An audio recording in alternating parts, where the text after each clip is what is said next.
Hey, salut tout le monde, c'est Franzy Stark et bienvenue sur ma chaîne. Ah, ça fait du bien de vous retrouver en ce début de semaine, lundi. C'est pas trop dur les gars? Bon, je mets un petit peu de douceur dans le début de votre semaine avec cette petite figurine de l'Android 18 C18 hein, dans la gamme Glitter and Glamour. Donc c'est la version 1. Il existe bien sûr une deuxième version avec les vêtements.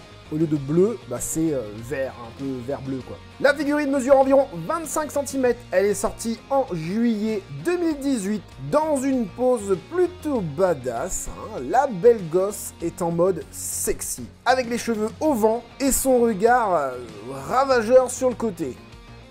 La réalisation finale, bah c'est juste pas mal, sans plus. Bon, il y a quelques textures quand même sur les bottes, sur les vêtements, qui donnent cette impression de jean. Le collant est simple, noir quoi.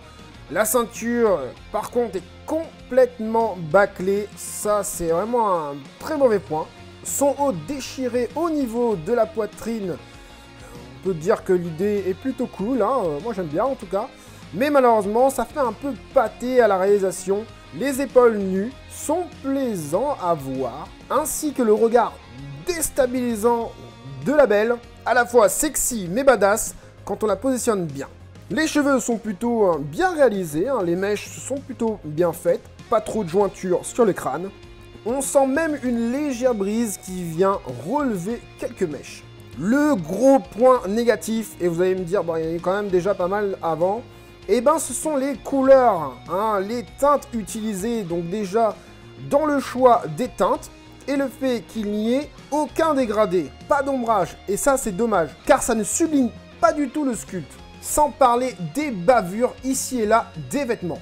Bref, cette figurine, malgré une très bonne idée hein, de départ, est très mal finie, très mal réalisée, je ne sais pas si c'est au niveau de la production ou au niveau du sculpte, elle aurait pu être vraiment badass, vraiment bien faite. J'ai déjà vu des repaints de cette figurine qui sont quand même pas mal du tout. Mais du coup, dans mon ressenti, je lui attribue seulement la note de 7 sur 10. Et encore, je suis gentil.